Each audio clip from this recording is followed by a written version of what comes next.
All right, welcome to What's the Scenario with PLRB, where we explore claims and cover scenarios relevant to insurance professionals. I'm Brennan McLaughlin. I'm Mike Broad. And I'm Beth Stern. Hey, Brennan, what's the scenario today?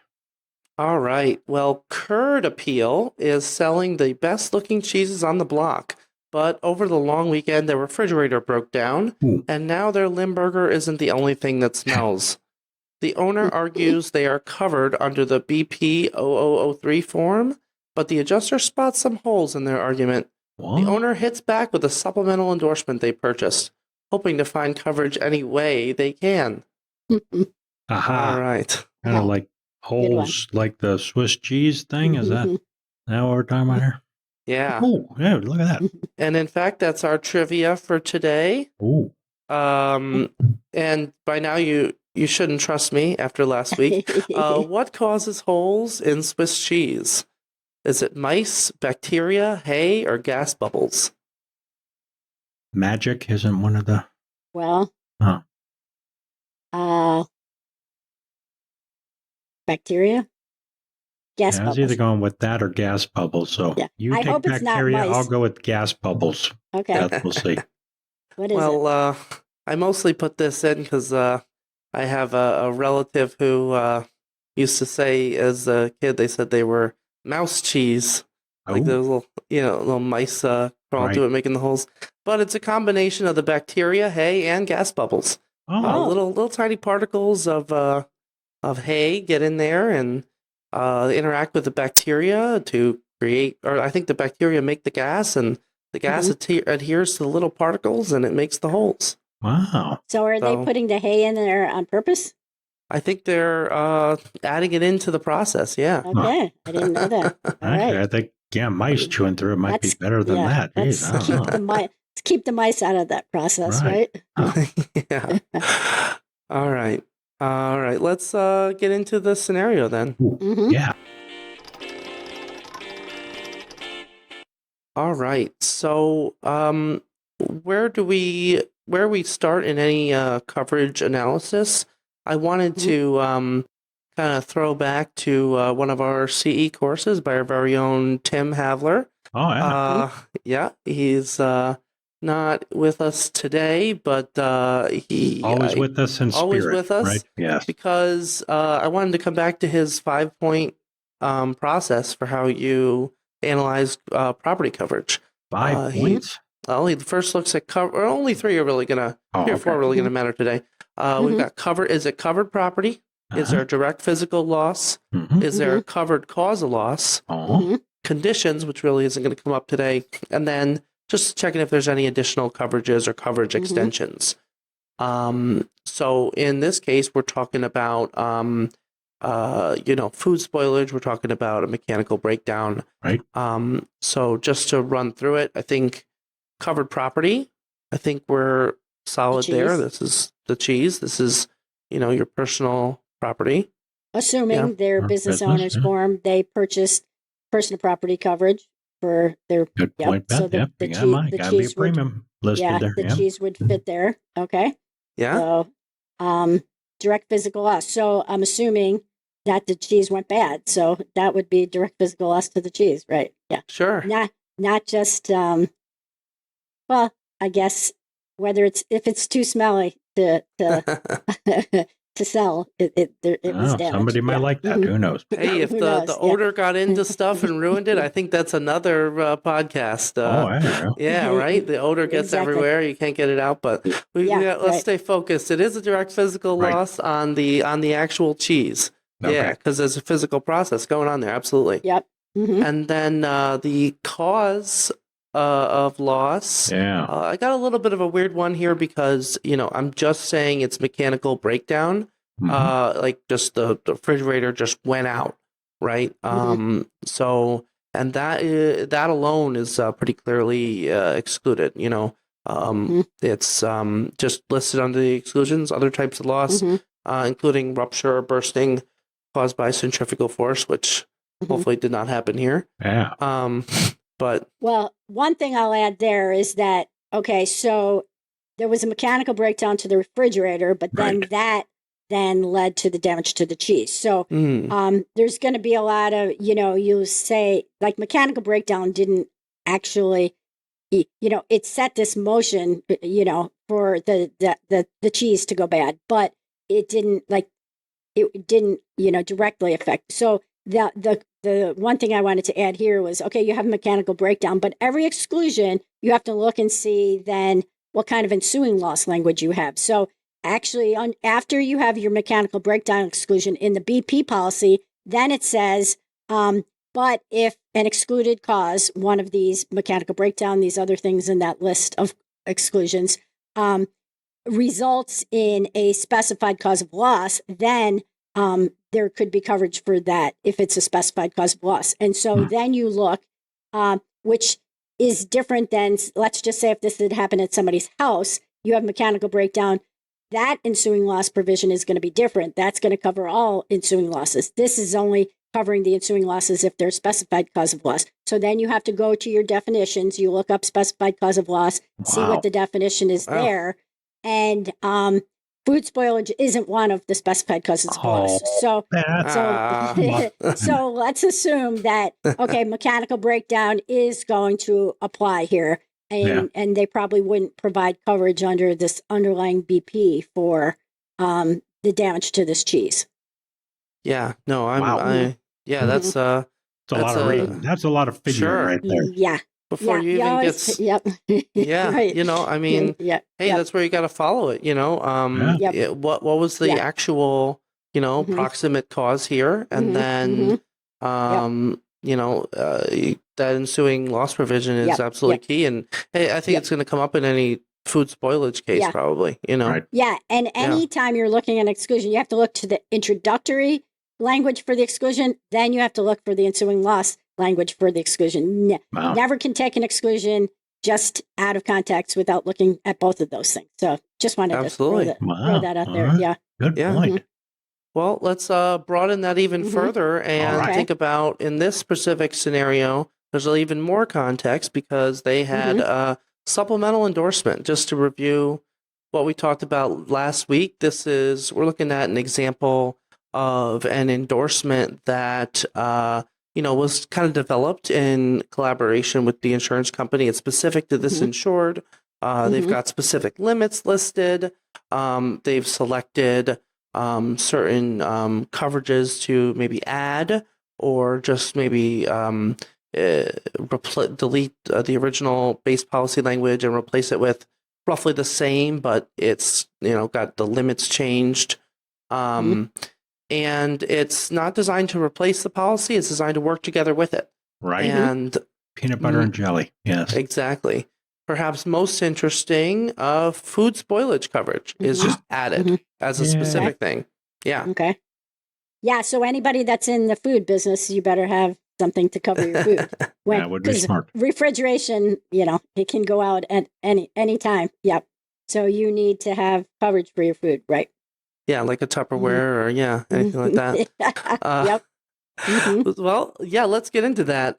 So is it covered property? I think that's always a good first place to start. So diving into here, we're looking at it. We're for the YouTube viewers, you can see it, but I'm going to read it out loud for our audio listeners. All right. You may extend the insurance provided under this coverage form to insure against direct physical loss or damage by a covered cause of loss, but only with respect to this coverage extension to food stock or food merchandise, meaning property that is owned by you and held for sale or sold but not delivered, including property of others in your care, custody, or control, and which is contained in any refrigeration unit at the premises described in the declarations.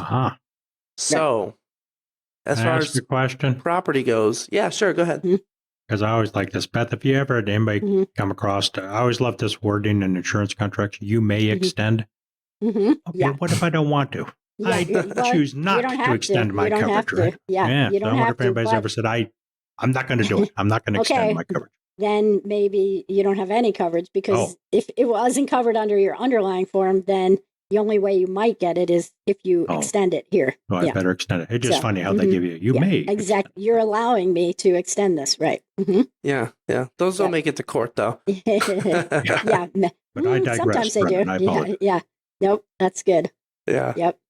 All right. So let's turn to direct physical loss we covered. So let's turn to covered cause of loss and see what the endorsement has to say about that. Let's. Right. In this extension only, covered cause of loss means breakdown or contamination. I'm not going to get in. Well, okay. Change in temperature, humidity resulting from mechanical breakdown, et cetera, only while such equipment or apparatus is on the premises, and contamination by the refrigerant. Our second covered cause of loss is power outage, meaning change or temperature, humidity, resulting from interruption of mechanical power. I'm not reading it exactly, but that's a paraphrase of it.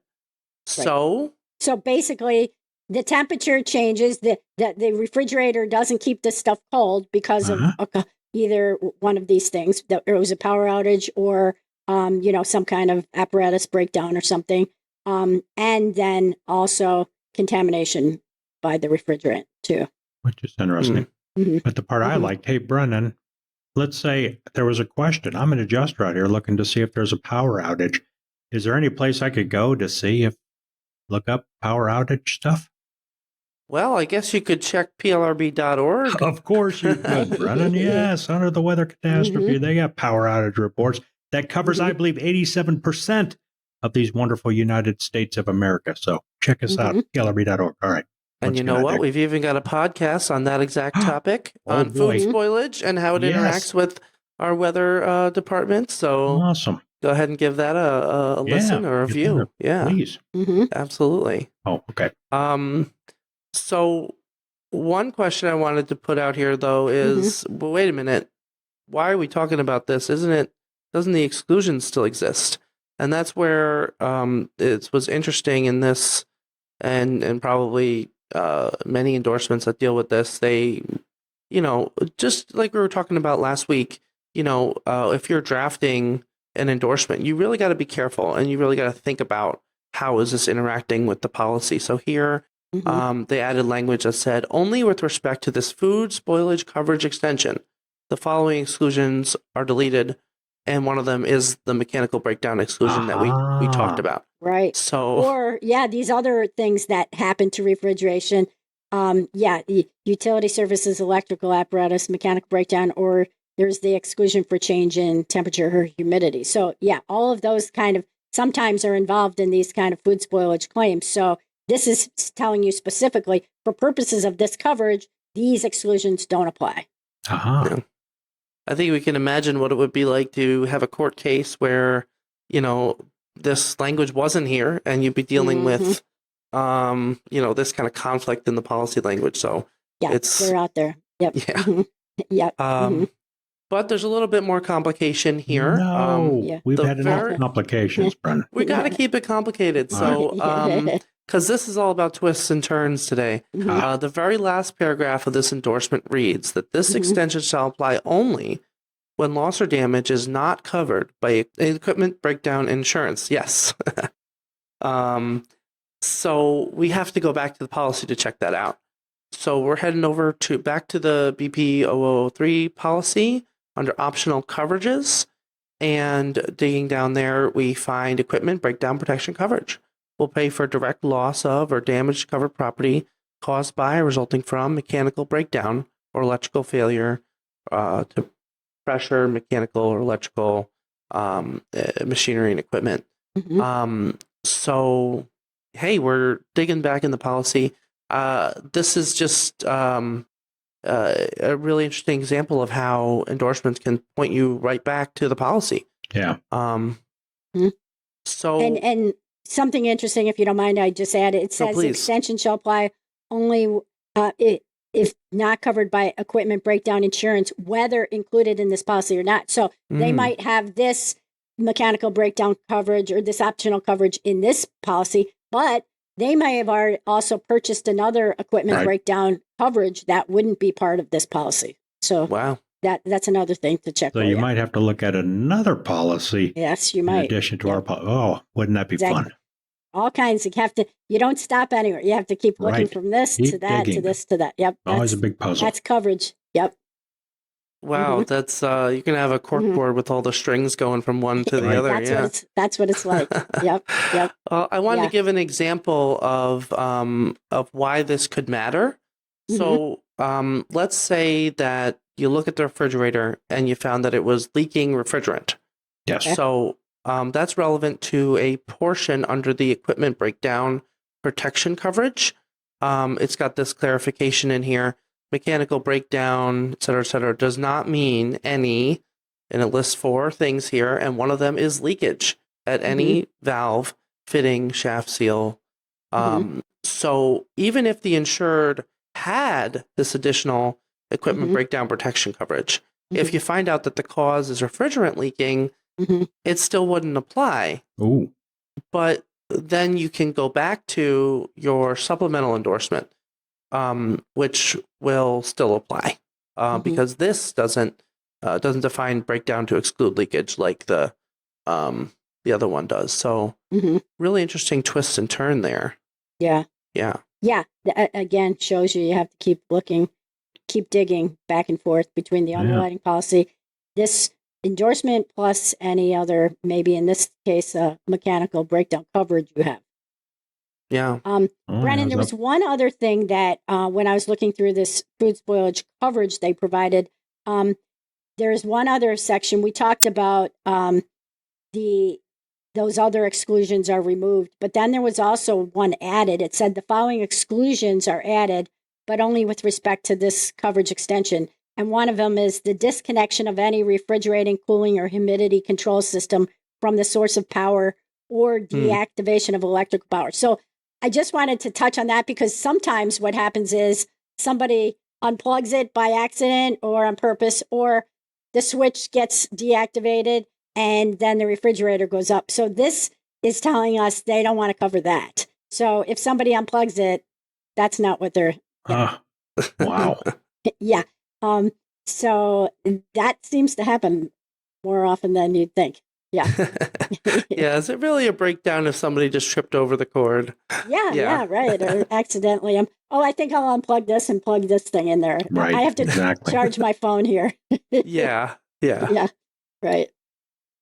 I guess they have to put that kind of thing in the policy to be explicit. Right. Yeah. So I guess what I'd say the bottom line is look at all these provisions. You can't stop at part of this exclusion or part of this coverage. You have to read the whole thing. All right. Well, let's get into those takeaways. Ooh. All right. So some key takeaways here. One approach to property coverage. You look at covered. Is it covered property? Direct physical loss, covered causal loss, conditions, and then you look at coverage extensions, additional coverages, and you'll find out more about that in Tim Havler's CE course. Oh, yeah. Property coverage fundamentals on plrb.org. Second takeaway, even in an endorsement that's intended to cover a specific topic, it's got food spoilage right at the top. You think you're done? You still have to apply a coverage analysis. Go back to those first principles. Yes. And you might find yourself involving several different policies here. It can get complicated. And that's takeaway number 3 is these endorsements can interact with the base policy in complex ways. So yeah, in addition to the points that Beth mentioned, those are your takeaways. But Mike, where can an adjuster go to learn more? Well, I suspect you could always go out to plrb.org where you could look up property coverage questions of the week. There's a couple out there doing with off-premises power outage, breakdown of a freezer. Is the food covered? Who knows? You can read all about it. But after that whole long convoluted thing, Brendan, I think I would just write Beth and say, hey, Beth, I got this crazy claim. Can you figure out is this food spoilage covered or not? So that's what I would do because I'm a lazy person. But if you're a PLRB member, you can ask our coverage. Go out and ask a coverage question. Sure, you can do that. Yep. And like Brendan said, there's an awesome CE module out there by Tim, who used to join us. I mean, I'm happy Beth's here because she's a lot of fun. Tim, he's boring sometimes, but you can go and watch He'll be his. back. He'll be back. He'll be back someday, and then I won't mention that I mentioned this. But yeah, his CE module's out there, and it's very good. So check it out on the Education Hub. We're your friends at Education. So all sorts of good things, Brennan. PLB.org. And other than my rant about Tim, are you going to share this information in the show notes somewhere? Absolutely. And there you'll also find a recap of the key points from this episode and links to our social media.